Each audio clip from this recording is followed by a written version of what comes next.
¿Qué sucede cuando el eco de un crimen, cometido en los albores de la humanidad, resuena a través de los milenios, moldeando nuestra moral, nuestras leyes, incluso nuestra forma de amar y odiar? Es posible que lo más íntimo de nuestro ser, ese entramado complejo que llamamos psique, sea un campo de batalla donde se libran luchas ancestrales, heredadas de un pasado tan remoto que hemos preferido olvidarlo. Estas preguntas nos invitan a un viaje al corazón del pensamiento de Sigmund Freud, específicamente a una de sus obras más audaces y seminales, Tótem y Tabú, publicada entre 1912 y 1913. Freud se propuso, en este texto, explicar los orígenes de nuestra especie mediante interpretaciones psicoanalíticas proyectadas sobre la antropología. No se trataba de un mero anexo, sino de una extensión necesaria del psicoanálisis hacia las ciencias sociales, proporcionando herramientas conceptuales para una teoría de la subjetividad con una profunda densidad histórica. Su preocupación por la cultura ya estaba presente desde su juventud, y esta obra fue un regreso a ese campo, buscando distinguir los orígenes y las transformaciones del lazo social. La obra se centra en un mito fundacional, la existencia de una horda primitiva dominada por un padre violento y celoso que monopolizaba a todas las hembras y expulsaba a sus hijos varones. Estos hijos, un día, se unieron, lo mataron y devoraron su cadáver. Este parricidio primordial, un acto impulsado por una profunda ambivalencia afectiva, odiaban al padre por sus restricciones, pero lo amaban y admiraban al mismo tiempo. Es, para Freud, el acto que instaura la cultura. Tras este acto, el remordimiento y la conciencia de culpabilidad surgieron, llevando a los hermanos a prohibirse a sí mismos lo que el padre había prohibido en vida, en una suerte de obediencia retrospectiva. De aquí nacen los dos tabúes fundamentales del totemismo, la prohibición de matar al tótem, sustituto del padre, y la prohibición del incesto, la exogamia. Estos tabúes marcan el inicio de la moral humana, la religión y las primeras organizaciones sociales. El complejo de Edipo, que es el núcleo de todas las neurosis individuales, se convierte así en el punto de origen de la religión, la moralidad, la sociedad y el arte. Freud mismo señaló que, desde sus inicios, el psicoanálisis encontró similitudes entre la vida anímica de los individuos y la psicología de los pueblos. Freud concibió esta narrativa no como un hecho histórico literal, sino como una construcción o mito científico.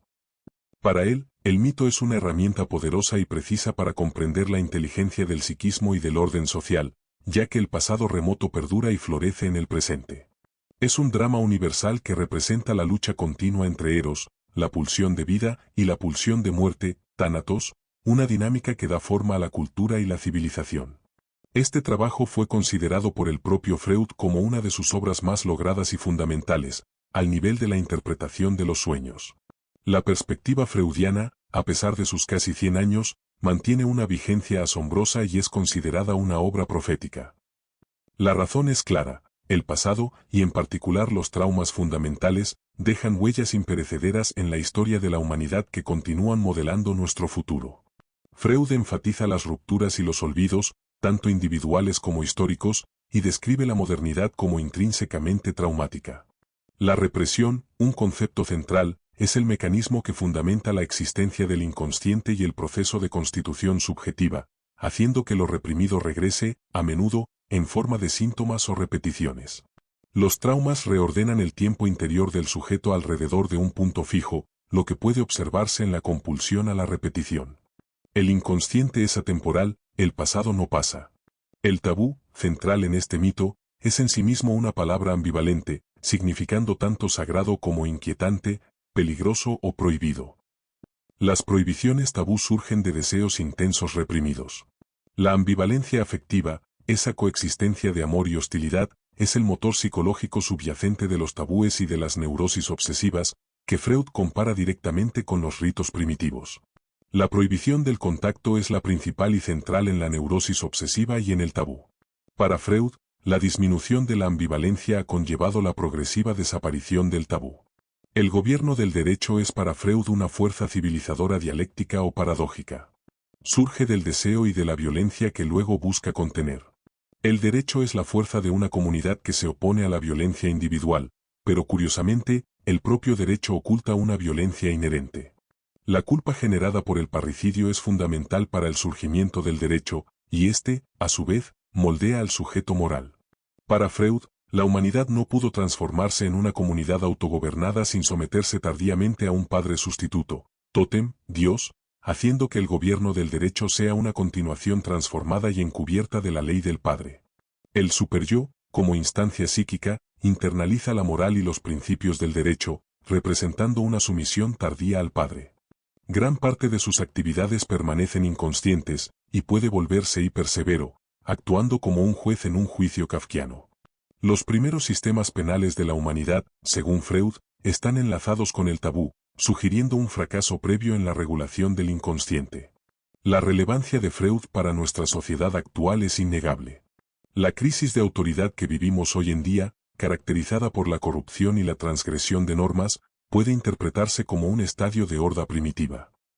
La figura del padre tradicional se ha declinado, pero la función paterna, en sus diversas formas, sigue siendo lógicamente necesaria para el orden social. El pensamiento de Freud sobre el padre primordial fue una verdad de estructura que se erige como fundamento de la sociedad humana y los destinos subjetivos. Incluso, la tecnología moderna y el capitalismo neoliberal han transformado al urbater, padre primordial, en un Big Brother o urbater incorpóreo, un objeto técnico de telecomando que ejerce un control ubicuo. En esta sociedad de control, la subjetividad se aliena a la máquina, y el saber y la memoria individuales se vuelven prescindibles, impactando la gestación del pensamiento. Se ha llegado a plantear la arroba como un signo totémico intocable de esta nueva era. El psicoanálisis contribuye a que el sujeto se reconozca como proyecto, con capacidad de reflexión y acción deliberada, cuestionando el sistema social y las respuestas dadas. Los debates en torno a Freud han sido constantes. René Girard, por ejemplo, aunque reconoce la intuición freudiana de un homicidio colectivo en los orígenes de la humanidad, se distancia de la idea de un único crimen primordial, proponiendo innumerables crímenes que se repiten cíclicamente. Girard critica la circularidad de la hipótesis freudiana al presuponer elementos culturales que intenta explicar. Para Girard, la idea de un padre tosco de Freud es la última divinidad de la violencia que, al morir, permite la discusión. Por otro lado, Sándor Ferenczi, discípulo cercano de Freud, desarrolló una técnica analítica opuesta a la pseudoneutralidad y frialdad freudiana, abogando por un principio de relajación y una mayor implicación del analista. Fue pionero en abordar la contratransferencia narcisista del analista. Sus ideas, al tocar las principales prohibiciones de Freud, lo convirtieron en un tabú para la comunidad psicoanalítica de su tiempo. Sin embargo, hoy es revalorado y considerado un clínico imprescindible y fundador del psicoanálisis contemporáneo, influyendo en figuras como Winnicott y Lacan. Ferenczi incluso cuestionó si la resistencia en el análisis no venía del propio analista. Finalmente, el mismo Claude Lévi-Strauss, aunque inicialmente crítico, reconoció en las últimas páginas de su obra la influencia de Freud, viendo el mito del parricidio como una verdad de estructura que da forma simbólica a un real que nos escapa. Lévi-Strauss, en un inicio, evitó mencionar tótem y tabú para luego retomarlo al final, lo que refleja su ambivalencia hacia la obra freudiana. En síntesis, ¿qué hemos aprendido? La visión de Freud del crimen primordial en tótem y tabú es mucho más que una anécdota histórica, es un mito científico que encierra una verdad estructural profunda sobre la condición humana. La violencia y el conflicto, lejos de ser anomalías, son constitutivos de nuestra civilización, y el malestar que sentimos es una condición estructural de nuestra cultura, producto de la tensión irreductible entre nuestras pulsiones y las exigencias sociales. El inconsciente, atemporal, asegura que el pasado nunca desaparezca, sino que continúe modelando nuestra subjetividad y el devenir social. Y ahora, para responder a nuestras preguntas iniciales. 1. ¿Qué sucede cuando el eco de un crimen, cometido en los albores de la humanidad, resuena a través de los milenios, moldeando nuestra moral, nuestras leyes, incluso nuestra forma de amar y odiar? El eco de ese crimen primordial, el parricidio de la Horda, ha dejado huellas imperecederas en nuestra historia y psique colectiva. Ha moldeado nuestra moral a través de la culpa y la ambivalencia, dando origen a los tabúes que nos rigen, como el incesto y la ley. Ha sentado las bases del derecho, que aunque busca restringir la violencia individual, tiene su propia violencia inherente. Incluso, nuestra forma de amar y odiar, así como la configuración de nuestros lazos sociales, están teñidas por esa ambivalencia originaria, ese conflicto entre eros y tánatos que persiste en la cultura.